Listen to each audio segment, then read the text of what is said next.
ayina ekyenjawulo ekirala nti mukwano gwange naye ate ayina olulimi lwayimba oba lwayogera nti lwesikola ki lwesogera nti ngagamba kiina impact oba kyamaanyi okukola naye oluyimba nti olulimi lwanjawulo ayimba awoomesa olulimi olwo kubanga teri amusinga dde woomesa kati regi nemba nga nina okukola nekola bate nga naye amanyi nti no bafana ate financial problem oba ye ekitegeera so netukakola akayimba ka mukwano kakabirira bebi n'omuyita bubishi so buli kimu kirungi abatanakala bagamba munne wange kane kameta mayibu akareji neziza bafana tuli bawandiisi ffenna kati nenga idea y'oluyimba olwo yatandikira ku reji oyo tozisonga kuba nalimba kola limba longo bayita ensolo kati bwe namala okukola ensolo ye yali adda mu studio ewati on wali eri munyonyo side so bwe navaamu nayingira mba nkyali awongera bulya bible nga bwomanyi ali birala lifestyle y'endala okitegeera ebintu byakola birala obulamu bwe muntu ali soft muntu amaloboozi ge bikikesonga tukwatagana nga bwomanyi era bwe ndagira nalina bweru nenkuba ngaagira ti nesoka nte nenfulumizaawo kati erijjukira nze okitegeera mpisaamwe kati nenfulumya nawulya nagamba bannange rasta kogondi nedda bane rasta evasi bane nogitiramu naye nga yali freestyle kati nenyera te nepa freestyle so kati akayimba nekagenda nekabanga kalungi so big up nesofa abatunyumire n'abatwagala mubale kwagala kayimbako maibu mwongere tuwagira bya ddala yes yeah eri Easter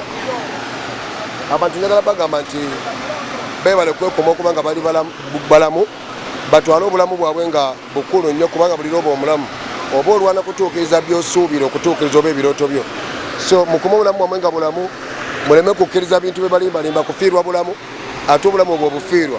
kibi nnyo okugenda gyogenda nga bakubuuza legase gyokoze ku nsi gyobadde nga tewali nga legase gyoyina ndala so mubeere n'ebintu ebyaddala ate era abasiibi mwebale kusiiba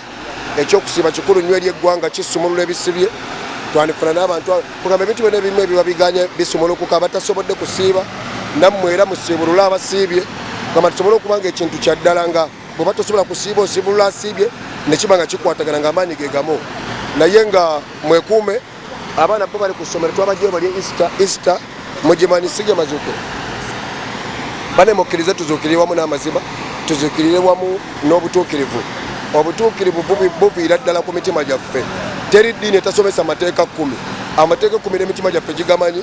tobbanga toyendanga towaayirizanga tewegombanga mukazi w'abandi bingi biri awo amateeka gali 10 ganoonyereze bw'ogatambuliramu gwemanyi oli kumpi n'amaanyi oli kumpi n'abavumuzi oli kumpi n'abakola ebyafaayo oli kumpi n'abantu balina okwebuuzaako kubanga ebyo ebintu abantu tebasobola bitegeera nga toli wa mwoyo so mubeere bamwoyo mwagale Katonda ate mukimanyi tukyakyusa mbeera obwavu bungi mugumire mu bwavu embeera ekyuke tugirwanyisa ekyuke muwagire enkyukakyuka y'okukyusa embeera y'okubanga mukyuka mbagala nnyo bigapa nesafuna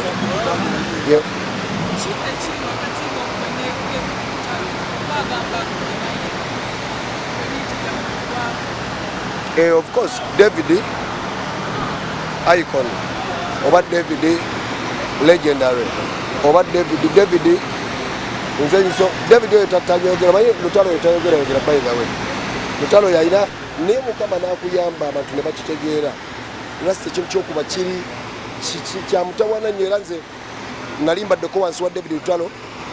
nga bwetutuuka abantu angamba leero kuba keyboard yayina abayimbi abamusombwanga ng'akoze ekibiina najja nga ssente bazibbye sejja boogerako wano naye newunya okulaba nga byonna byayitangamu nga yafuba kulaba nga bandi airs ekola ki ebeerawo twagendanga wala nnyo mu byalo era nze Lutalo y'omu ku bantu abasooka okutwala mu byalo nentegeera nti ekyalo bakola drive oba babeera bwe bati oba bakola bwe bati so Lutalo mu bulamu bwange n'eri abampagira njagala bagamba Mukama amuwa omukisa musajja wa kabi simwinaako buzibu lwakabanga obusembayo just mbagaliza birungi mbagaliza Easter ey'essanyu ya ku Sunday Easter Sunday mugimanyi yakulya kimere kunyumirwa kubeera n'abaagalwa Miriam Ziza bafuna kasendo Richard Gamanya atenga musajja njagala nnyo Obuganda ateka kusaba sajja